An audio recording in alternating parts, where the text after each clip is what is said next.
बिस्मिल्लाहिर्रहमानिर्रहीम अस्सलाम वालेकुम। Welcome to my another video. आज हम लोग बात करेंगे बीएससी पार्ट 1 के चैप्टर 1 के इंट्रोडक्शन टू स्टैटिस्टिक के इंपॉर्टेंट क्वेश्चंस। ये वो क्वेश्चंस होंगे जो बीएससी पार्ट 1 में बहुत ज़्यादा एग्जाम्स में आते हैं। तो सबसे पहले अब हम इसका क्वेश्चन देखते हैं कि कौन सा ऐसा पहला क्वेश्चन है जो बीएससी पार्ट 1 के चैप्टर नंबर 1 में सबसे ज़्यादा आता है। सबसे पहला क्वेश्चन है हमारे पास, what is meant by statistic, give the important uses and limitations of statistics. सबसे पहले हमने स्टैटिस्टिक को डिफाइन करना है, उसके बाद हमने इंपॉर्टेंट यूजेस और लिमिटेशंस बतानी है स्टैटिस्टिक की। फर्स्ट ऑफ ऑल इस डेफिनेशन के साथ साथ मैंने आपको इनमें ये भी बताया हुआ है कि अगर आपको इस तरह की डेफिनेशंस आए तो आपने इन डेफिनेशंस को लिखना कैसे है, प्रेजेंट कैसे करना है, और जो मेन वर्ड्स हैं उनको आपने हाईलाइट कैसे करना है। इन सब चीज़ों के करने से आपको मार्क्स बहुत ज़्यादा अच्छे से मिलते हैं। इन सब चीज़ों के करने से आपका एग्जामिनर पे इंप्रेशन ज़्यादा अच्छा पड़ता है और आप ज़्यादा मार्क्स गेन कर सकते हैं। सबसे पहले अब हम डेफिनेशन स्टार्ट करते हैं। What is meant by statistics. Statistics is the science of collecting, organizing, presenting, analyzing and interpreting data to assist in making more effective decision. Statistics एक वो साइंस है जिसमें हम डाटा को कलेक्ट कर सकते हैं, ऑर्गेनाइज कर सकते हैं यानी कि अरेंज करके लिख सकते हैं, प्रेजेंट कर सकते हैं एक वे में, एनालाइज कर सकते हैं और इंटरप्रेट कर सकते हैं अपने डाटा को, अपने डिसीजन को अच्छे तरीके से कंक्लूड करने के लिए। एक और डेफिनेशन है हमारे पास, a body of method dealing with the collection, description, analysis and interpretation of information that can be given in numerical form. ये बॉडी ऑफ मेथड है जिसमें हम लोग कलेक्ट करते हैं डाटा को, डिस्क्राइब करके लिखते हैं, एनालाइज करते हैं और इंटरप्रेट करते हैं अपनी इन्फॉर्मेशन को, अपने डाटा को न्यूमेरिकली फाइंड आउट करने के लिए। आपकी मर्ज़ी है, बेशक आप डेफिनेशन पहली वाली लिखें या दूसरी वाली लिखें, दोनों ही सही हैं। दूसरी है यूजेस ऑफ स्टैटिस्टिक्स। स्टैटिस्टिक्स के यूजेस क्या क्या हैं। The uses of statistics are, number 1, it present facts in numerical form. ये हमारे पास डेटा को न्यूमेरिकल फॉर्म में प्रेजेंट करके लिखता है। जैसे कि for example, in this year the rainfall was 90 centimetre as compare to 70 centimetre during the last year. तो इसका मतलब है जिस चीज़ को हम न्यूमेरिकली एक्सप्रेस कर सकें वो हमारा फर्स्ट यूज़ आता है, वो उसको हम स्टैटिस्टिक्स भी कहते हैं। नेक्स्ट है स्टैटिस्टिक्स हेल्प फोरकास्टिंग। फोरकास्टिंग मतलब कि फ्यूचर में क्या होने वाला है उसको हम फोरकास्टिंग कहते हैं। स्टैटिस्टिक्स हमारी इस चीज़ में भी हेल्प करती है। Comparison of data becomes easier. Statistics को न्यूमेरिकली कंपेयर करके लिखना बहुत आसान है। नेक्स्ट है statistics study changing in a variable. Statistics में जो भी वेरिएबल होता है वो चेंज होता रहता है, वो कभी भी कांस्टेंट नहीं होता। For example, the population change from time to time. जिस तरह हमारी पॉपुलेशन है, अगर वो हमारी 2020 की पॉपुलेशन इस साल की अगर एक है तो हमारी 2021 की पॉपुलेशन डिफरेंट होगी, क्योंकि पॉपुलेशन हमेशा वेरी करती है, वो हमेशा चेंज होती है, कांस्टेंट नहीं रहती। नेक्स्ट है हमारे पास limitations of statistics. The limitations of statistics are comparable with each other. Statistics को हम एक दूसरे के साथ कंपेयर कर सकते हैं। नेक्स्ट है statistics are numerically form. Statistics को हम न्यूमेरिकली लिखते हैं। It deals in quantitative data. Quantitative data मतलब कि न्यूमेरिकली जो एक्सप्रेस हो उसको क्वांटिटेटिव कहते हैं। It rules and laws of application. इसके एक रूल्स हैं और लॉज हैं इनको अप्लाई करने के लिए। They are aggregate of fact. इसमें हम लोग किसी एक चीज़ की बात नहीं करते, इसमें हम लोग कलेक्शन ऑफ डाटा की बात करते हैं, उसकी हम लिमिटेशन कहते हैं, उसको हम स्टैट्स कहते हैं। ये है लिमिटेशंस ऑफ स्टैटिस्टिक्स और ये है हमारा पहला क्वेश्चन जो कि बोर्ड में बीएससी पार्ट 1 के बहुत ज़्यादा आता है। Plain characteristics of statistics. Characteristics क्या क्या होती हैं स्टैटिस्टिक्स की हमने वो बतानी है। Following are the characteristics of statistics are. ये लाइन लिखना हमारे लिए ज़्यादा अच्छा रहता है क्योंकि बोर्ड में इस तरह की चीज़ें हम अगर डिफ़ाइन करें या एक्स्ट्रा बताएं तो इसके ज़्यादा मार्क्स मिलते हैं। First one is statistics are aggregate of fact. Statistics उसी तरह सेम के हम लोग एक चीज़ की बात नहीं करते, उसमें हमारे पास बहुत सारा डाटा होता है, कलेक्शन ऑफ डाटा, इसलिए उसको एग्रीगेट ऑफ फैक्ट कहते हैं। Statistics are numerically express. Statistics को हम न्यूमेरिकली एक्सप्रेस करते हैं। Statistics are collected in systematic manner. Statistics को हम एक सिस्टम में एक वे में लेके चलते हैं, उसलिए हम उसका डाटा एक सिस्टमैटिक वे में कलेक्ट करते हैं। स्टैटिस्टिक्स में भी comparable to each other. Statistics को हम एक दूसरे के साथ कंपेयर कर सकते हैं। फॉर एग्जांपल, अगर हमारे इस ईयर की पॉपुलेशन एक है तो हमारी दूसरी ईयर की पॉपुलेशन डिफरेंट होगी, इसको हम कंपेरेबल कहते हैं। Statistics are affected to a mark extent by multiplicity of causes. इसका मतलब ये है कि स्टैटिस्टिक्स में कोई भी चीज़ डिपेंड करती है उसके मार्क्स के ऊपर। फॉर एग्जांपल अगर एक स्टूडेंट की परफॉर्मेंस है तो वो उसकी परफॉर्मेंस, अगर वो अच्छे मार्क्स ले रहा है तो वो उसकी हार्ड वर्क की वजह से वो मार्क्स ले रहा है। तो अगर दूसरा स्टूडेंट है, अगर उसके मार्क्स उससे कम आ रहे हैं तो उसका मतलब उसने उससे कम मेहनत की है। तो ये अफेक्ट करते हैं हमारे मार्क्स के ऊपर। तो इसलिए statistics are affected by a mark extent by multiplicity of causes. Next है हमारे पास डेफिनेशन। ये भी बहुत ज़्यादा आती है, आपको एक एक पार्ट करके आ सकती है। मैंने पूरी एक सेट में लिख दिया। अगर आपको इस तरह आए कि explain the difference between the following, आपको कोई एक डेफिनेशन आ सकती है या दो आ सकती है। मैंने एक वे में लिख लिया ताकि हम लोग इसको अच्छे से डिफाइन कर सकें। डिफरेंस इन्होंने कहा हुआ डिफरेंस बिटवीन बताना है, तो डिफरेंस के लिए हमेशा इसको पोर्शन करके मींस लाइन लगाकर एक तरफ एक चीज़ और एक तरफ दूसरी चीज़ डिफाइन की जाती है, क्योंकि डिफरेंस हमेशा निकलता है इस तरह से। अगर आपको कहा जाए कि आपने डिफरेंस बिटवीन ये और ये इसका डिफरेंस निकालना है, तो आपने हमेशा लाइन लगानी है सेंटर में, और आपने एक तरफ एक चीज़ को डिफाइन करना है और दूसरी तरफ दूसरी चीज़ को। फर्स्ट वन है हमारे पास स्टैटिस्टिक्स एंड स्टैटिस्टिक। ये डेफिनेशन बहुत ज़्यादा आती है बोर्ड में। सबसे पहले डेफिनेशन है statistics. Statistics is the science of collecting, organizing, presenting, analyzing and interpreting data to making in more effective decision. आपकी मर्जी है, इससे पहले मैं स्टैटिस्टिक्स की एक और डेफिनेशन भी बता चुकी हूँ, आप वो लिख लें या ये लिख लें, मर्जी है आपकी, जो मर्जी लिख लें। नेक्स्ट है स्टैटिस्टिक की definition. Statistic is a value computed from a sample. Statistic एक वो वैल्यू है जो कि सैम्पल में से निकलती है। और a statistic is a numerically measurement describing some characteristics of sample। Same बात वही है कि स्टैटिस्टिक एक न्यूमेरिकल वैल्यू है जो कि सैम्पल की करैक्टरिस्टिक्स में से निकलती है, या सैम्पल की करैक्टरिस्टिक्स में से हम जो वैल्यू निकालेंगे उसको हम लोग स्टैटिस्टिक कहेंगे। नेक्स्ट डेफिनेशन है हमारे पास पॉपुलेशन और सैम्पल।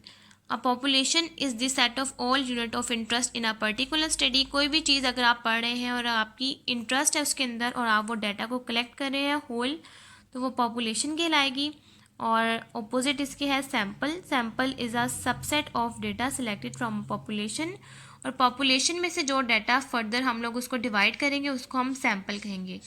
इसको फर्दर ये एक्सप्लेन करने के लिए मैंने नीचे एग्जांपल मेंशन की है। अगर फॉर एग्जांपल अगर आपको ये डेफिनेशन 5 मार्क्स की आती है और आप उसके नीचे सिर्फ इतनी डेफिनेशन लिख देंगे तो मे बी आपको 3 मार्क्स मिल जाएंगे आउट ऑफ 5।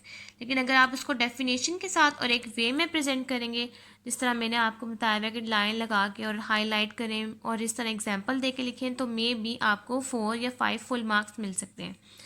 नेक्स्ट एग्जाम्पल है इसकी पॉपुलेशन की। वी में have a population of fruit trees in a garden. अगर हमारे पास एक गार्डन है और अगर हमने उसमें पॉपुलेशन कलेक्ट किया है फ्रूट ट्रीज़ की, तो वहाँ पर जितने भी फ्रूट ट्रीज़ हैं एक गार्डन के अंदर वो हमारी पॉपुलेशन है। और ऑपोजिट इसकी है in a garden we may have a sample of apple trees. और उसी गार्डन में से अगर हम लोग ये देखें कि एप्पल ट्रीज़ कितने हैं या बनाना ट्रीज़ कितने हैं या ऑरेंज ट्रीज़ कितने हैं, तो वो हमारे पास सैम्पल हो गया। पॉपुलेशन पूरी होल की बात आती है और उस होल में से अगर हम लोग कुछ डाटा निकाल लें तो उसको हम लोग सैम्पल कहते हैं। नेक्स्ट है हमारे पास डेफिनेशन क्वांटिटेटिव वेरिएबल और क्वालिटेटिव वेरिएबल। सबसे पहले इसको हम लोग डिफ्रेंशिएट करने के लिए सबसे इजी वे मैं बता दूं कि क्वांटिटेटिव वेरिएबल वो होता है जो न्यूमेरिकली होता है और क्वालिटेटिव वो होता है जो हमारे पास न्यूमेरिकली नहीं होता या जिसकी कोई बाउंड्री नहीं होती। सबसे पहले when the variable to be studied, अगर हम कोई भी वेरिएबल पढ़ते हैं can be reported numerically, the variable is called quantitative variable. अगर कोई भी चीज़ अगर हम लोग स्टडी करते हैं तो वो हमारे पास न्यूमेरिकल फॉर्म में आए तो वो क्वांटिटेटिव है, और कोई भी चीज़ इसके opposite when the characteristics being studied can't be recorded in numerical form is called qualitative variable. कोई भी चीज़ अगर हमारे पास न्यूमेरिकल फॉर्म में नहीं होती तो वो क्वालिटेटिव है। फॉर एग्जाम्पल इसकी सबसे अच्छी एग्जाम्पल ये है कि जिस तरह स्टैटिस्टिक एक सब्जेक्ट है, न्यूमेरिकली सब्जेक्ट है, ये क्वांटिटेटिव वेरिएबल कहलाएगा। और क्वालिटेटिव इसके ऑपोजिट ये कि जिस तरह इंग्लिश, उर्दू, ये थ्योरेटिकल सब्जेक्ट्स हैं, इसमें हम लोग कोई भी चीज़ न्यूमेरिकली नहीं सॉल्व कर सकते, वो क्वालिटेटिव वेरिएबल कहलाएगा। इसकी एग्जांपल है number of accident of roads. कितने एक्सीडेंट हुए एक सड़क के ऊपर वो हम लोग रिकॉर्ड कर सकते हैं, वो हमारे पास नंबर्स की फॉर्म में आते हैं, तो वो हमारे पास क्वांटिटेटिव आ गया।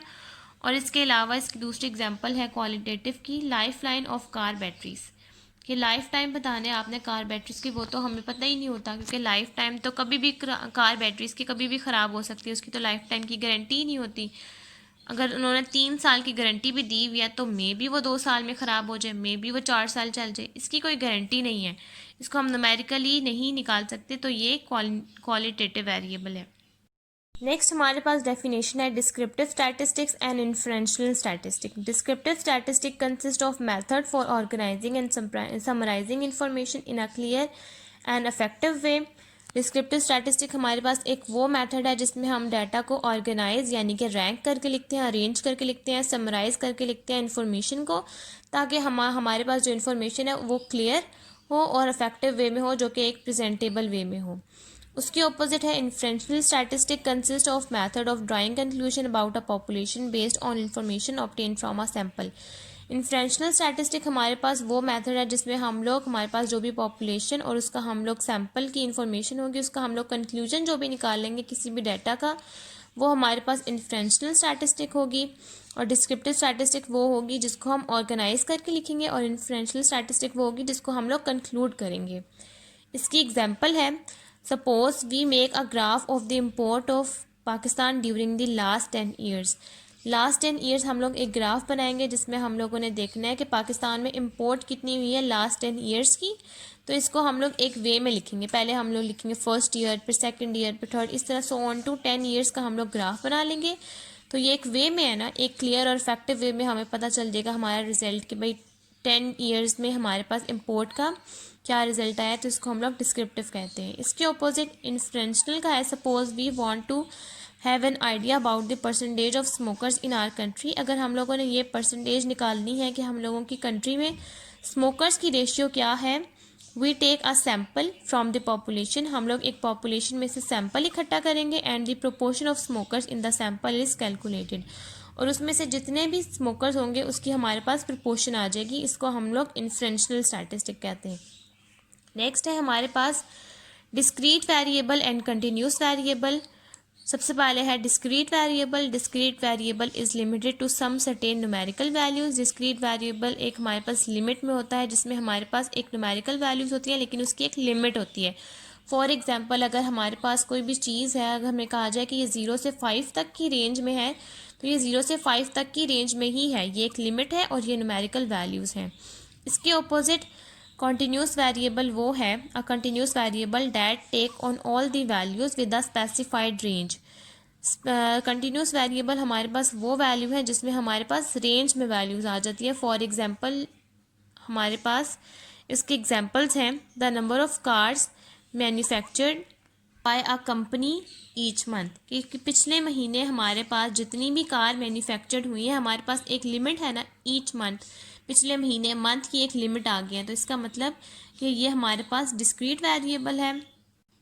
और कॉन्टिन्यूस वेरिएबल की ये डेफिनेशन है, the annual rainfall in Islamic countries in 1994।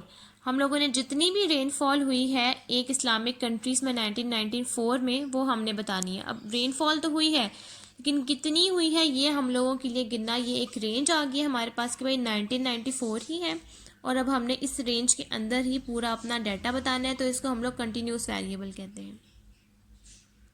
Next है हमारे पास definition primary data and secondary data. सबसे पहले है primary data, data that are collected by any body of some specific purpose and use. Data आप वो collect करें जिसमें अगर आपके पास कोई स्पेसिफिक पर्पस या किसी स्पेसिफिक यूज़ के लिए जो आप डाटा यूज़ करें उसको आप प्राइमरी कहते हैं। और secondary data collected and computed by any other sources, किसी भी सोर्स से अगर आप कोई डाटा कलेक्ट करें तो वो सेकेंडरी डाटा है। फॉर एग्जांपल, अगर आप लोग कोई डाटा कलेक्ट कर रहे हैं वो अपने लिए यूज़ करेंगे या अपने पर्पस के लिए कोई डाटा कलेक्ट करेंगे तो वो प्राइमरी होगा। सेकेंडरी डाटा ये कि अगर आप किसी को कह देंगे कि भाई मुझे ये डाटा कलेक्ट कर दो, तो ये दूसरा सोर्स हो गया, बाय अनदर सोर्स हो गया, तो इसको आप लोग सेकेंडरी डाटा कहेंगे। नेक्स्ट है nominal and ordinal scale. The classification or grouping of the observation are into mutually exclusive qualitative categories or classes is said to be nominal scale। कोई भी डाटा या कोई भी ऑब्जर्वेशन अगर आप कलेक्ट करते हैं म्यूचुअली एक्सक्लूसिव क्वांटिटेटिव कैटेगरीज के लिए, इसमें आप लोग कैटेगरीज बना देंगे। For example, student are classified as male and female. अगर स्टूडेंट हैं तो उसमें आप लोग कैटेगरी कर देंगे कि ये मेल है और ये फीमेल है, तो इस तरह से इस चीज़ों को हम नॉमिनल कहेंगे। ऑर्डिनल है, it is known as ranking scale. Ordinal को हम लोग रैंकिंग स्केल भी कहेंगे। It includes the characteristics of nominal scale, ये कुछ करेक्टरिस्टिक्स लेता है नॉमिनल स्केल्स की। एंड इन एडिशन, और इसमें थोड़ा सा एडिशन होता है, has the properties of ordering और रैंकिंग मेजरमेंट। इसमें सिर्फ एडिशन ये होती है कि इसमें सिर्फ हम लोग ऑर्डर में या रैंक करके लिख लेते हैं अपनी मेजरमेंट को। For example, the performance of student और players is rated as excellent, good और फेयर और पुअर एक्सेट्रा।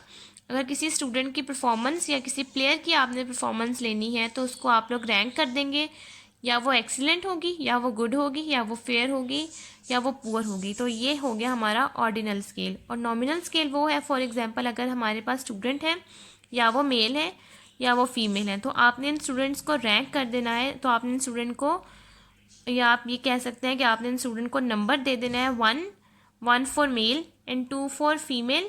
तो आप लोगों के पास ये नंबर से ही आपने डिनोट कर देना है कि भाई 1, जहाँ जहाँ 1 लिखा होगा इसका मतलब है कि वो मेल है, और जहाँ जहाँ 2 लिखा होगा इसका मतलब है कि वो फीमेल्स हैं।